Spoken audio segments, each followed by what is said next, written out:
In this tutorial, you will learn how to download and install the Apple TV app in Windows 11 and Windows 10. First, open your Microsoft Store.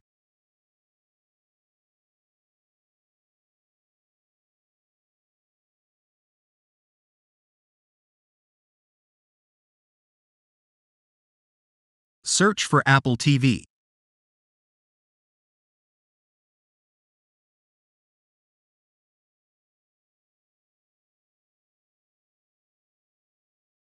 Click on Apple TV.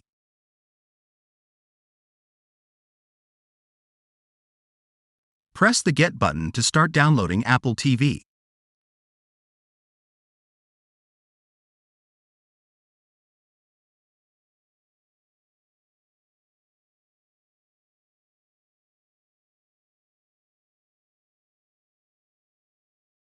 Wait for Apple TV to be downloaded and installed.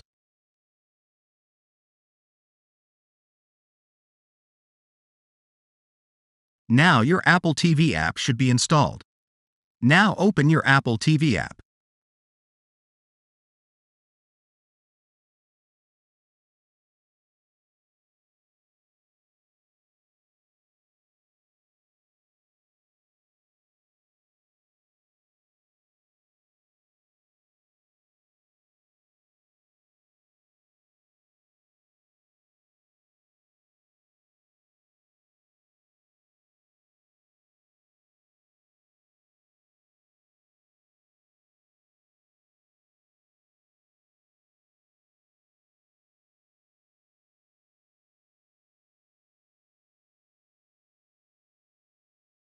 If this tutorial helped you, don't forget to leave a like and subscribe. Thanks for watching.